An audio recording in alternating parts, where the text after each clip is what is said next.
Have you ever felt like you were in an impossible situation? A moment where the walls were closing in and the path forward seemed completely blocked. In our lives, we all face seasons of trial, moments of pressure that test the very foundation of our hope. It's in these moments that we often ask, where is God? And how can we find the strength to keep going? Today, we're going to look at a powerful story from the book of Acts, chapter 12. It's a story of persecution, of prayer, and of miraculous deliverance. It's a story that shows us how to find courage, even when we are afraid. The story begins in a time of great turmoil for the early church. The Bible tells us it was about this time that King Herod arrested some who belonged to the church, intending to persecute them. This wasn't just any king. This was Herod Agrippa I. He saw the growing movement of Christians as a threat to his power and a way to gain favor with the people who opposed them. His persecution was not just a threat, it was deadly. He had James, the brother of John, one of Jesus' inner circle, put to death with the sword.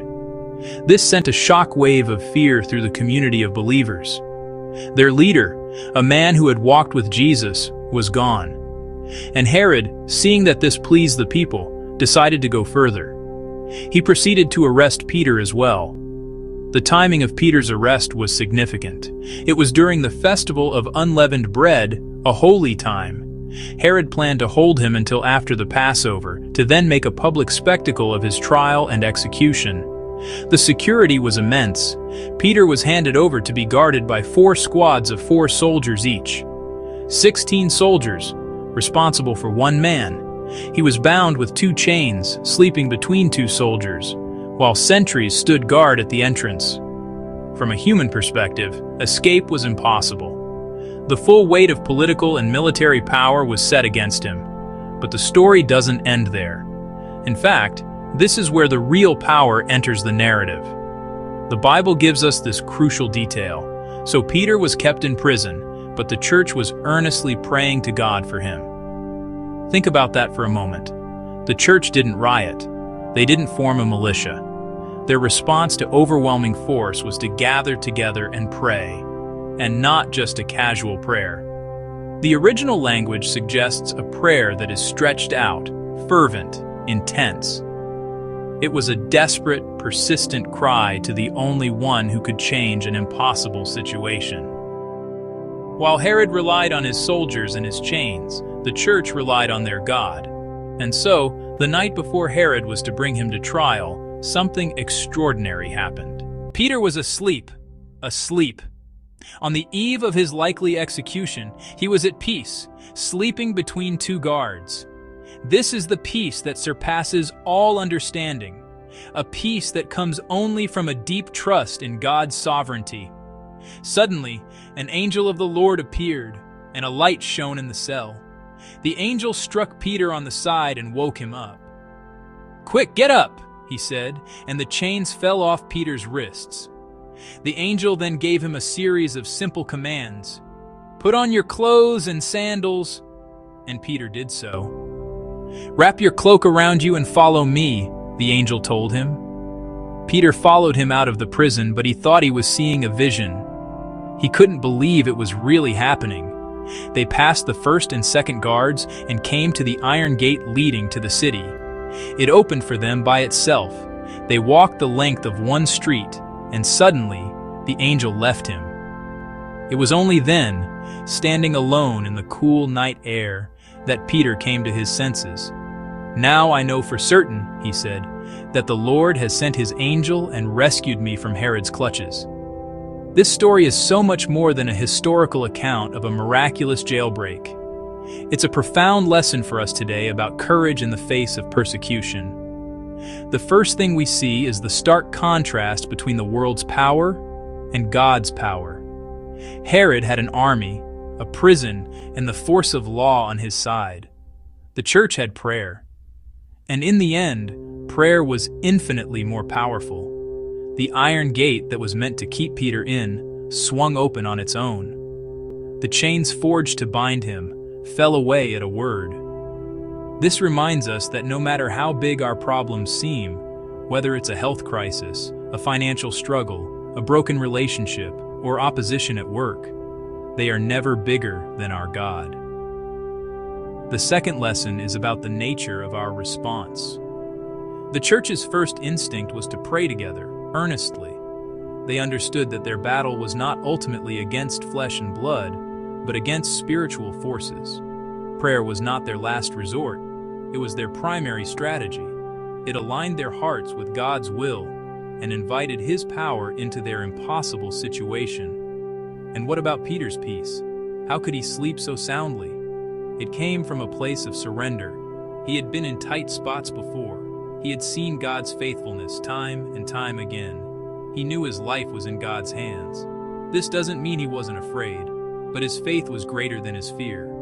He had learned to rest in the assurance that God was in control, even if the outcome was uncertain. And that's a crucial point. God's faithfulness doesn't always look like a miraculous escape. Remember, James was martyred. The church prayed for him too. Sometimes God's faithfulness is not in delivering us the fire, but in sustaining us the fire. Courage isn't the absence of fear or hardship. Courage is trusting God in the midst of it. It's having the strength to stand firm, even when the ground is shaking. Stand firm. God is faithful. So how do we apply this to our lives today? The persecution we face may not be a king in a prison. It might be more subtle. It might be the pressure to compromise your values at work. It might be ridicule from friends or family for your faith. It might be the internal battle of anxiety and doubt that tries to imprison your heart. First, let's reflect on our own prisons. What are the situations in your life right now that feel impossible? What chains of fear, worry, or circumstance are holding you captive? Take a moment to identify them. Name them. Acknowledging them is the first step toward freedom. Second, how are you responding? Is your first instinct to worry, to strive in your own strength, or to numb the fear? The story of Acts 12 invites us into a different response. Earnest prayer. Are you bringing your impossible situations to God with the same fervency as the early church? Are you inviting others to pray with you? There is incredible power when believers gather to intercede for one another. Don't underestimate the power of a praying community. I remember a time in my own life when I received a diagnosis that felt like a prison sentence. The fear was overwhelming. For days I was paralyzed, locked in a cell of what-ifs. But then a few close friends gathered around me. They didn't have answers. They couldn't promise a specific outcome, but they prayed. They prayed earnestly. And as they prayed, something began to shift, not in my circumstances, but in my heart. A peace that I cannot explain began to settle over me.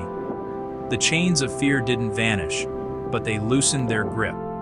I felt the courage to face the next day and the next. God's faithfulness didn't mean the problem disappeared overnight, but it meant I did not have to face it alone. He was with me, in the waiting, in the uncertainty.